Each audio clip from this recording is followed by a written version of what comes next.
គ្រូខ្ញុំបាទឈ្មោះមុតចត្រាមកពីក្រុម IUSA ថ្ងៃនេះយើងមាន topic ដែលនិយាយអំពី ASX FS ដែលយើងធ្វើអំពីការ mirror data between server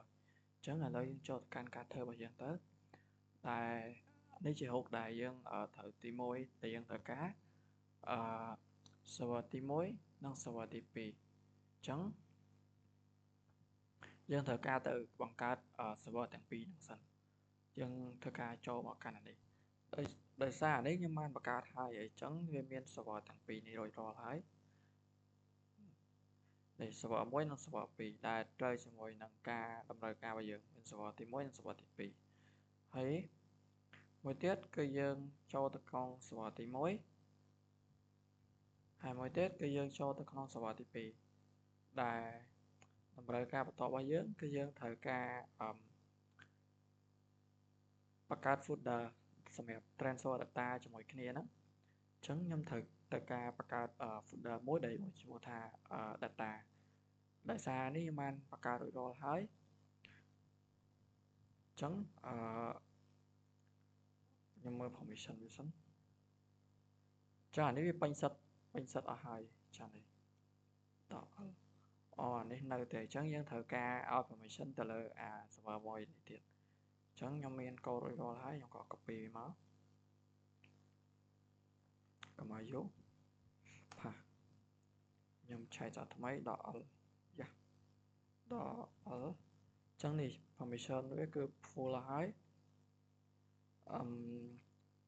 មួយទៀតយើងត្រូវទៅ install ASX FS អញ្ចឹងចូលមកកាន់atom របស់យើងនេះ command របស់យើងហ្នឹង click ចោលសិនហើយ command សម្រាប់ install គឺយើងវាយ sudo apt update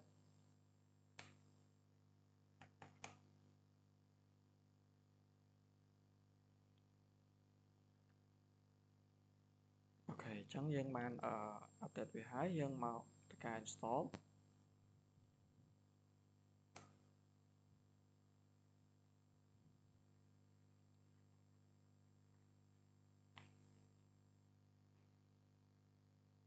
អូខេអញ្ចឹងយើង finish ហើយអ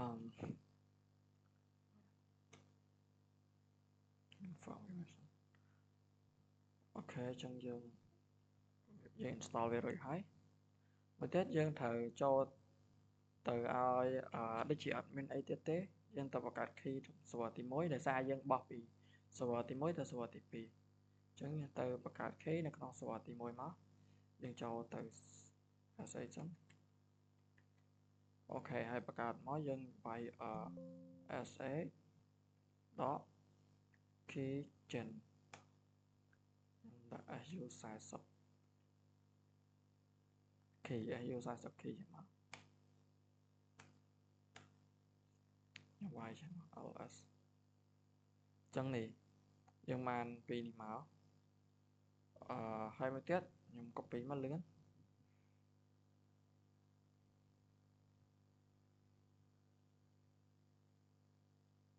គឺយើងវាយចឹងមក ASX copy ID .i SU40 key នេះដូចគ្នាយើងយក .hub នេះមកហើយ IP ជុំទៅ confirm IP សិនយើងឲ្យ host name.i ចឹងយើងចុចដូរមក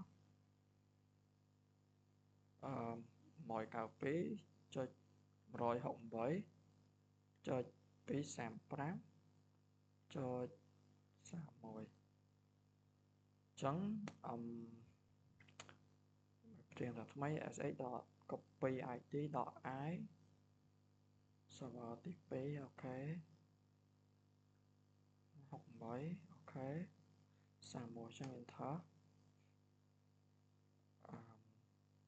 ចំណែកពេញសិន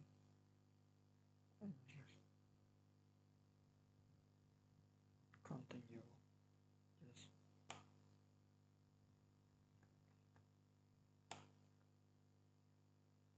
អូខេចឹងយើងហើយចឹងយើងចង់ដឹងយើងវាយចឹងមក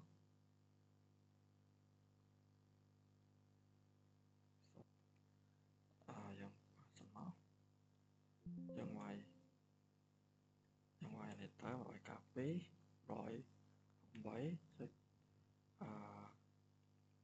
បើកពី8ចុច235ចុច131ចូលនេះអញ្ចឹងវាត្រូវការ password អញ្ចឹងយើងចូលកើតឲ្យមិនទៅវិញអូខេបន្តមកទៀតយើងត្រូវការ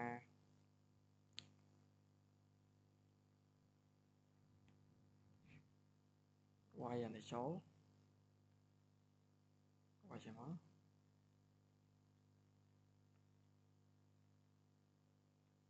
តែយើងបត់ទៅ server ទី2ភ្ជាប់ទៅ server ទី2ដែលមាន folder data ហ្នឹងអានេះរបស់យើង server 1អានេះ server ផ្ទាល់ហ្នឹងហើយ key របស់យើងចេញ enter មកនោះស្ងាត់ជ្រាបអូខេអញ្ចឹងយើងរួចរាល់ឥឡូវយើងសាកទៅតេស្តមកខ្ញុំចេញមកវិញខ្ញុំ cd data ខ្ញុំសាកបង្កើត file មួយមកតេស្តនេះដាក់តេស្ត2ទៀតបង្កើត2អញ្ចឹងខ្ញុំសាកមកមើលក្នុងទី2នេះ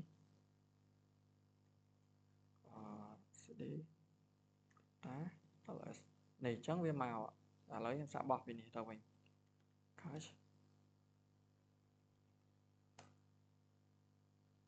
ខ្ញុំមកឆែកអានេះមក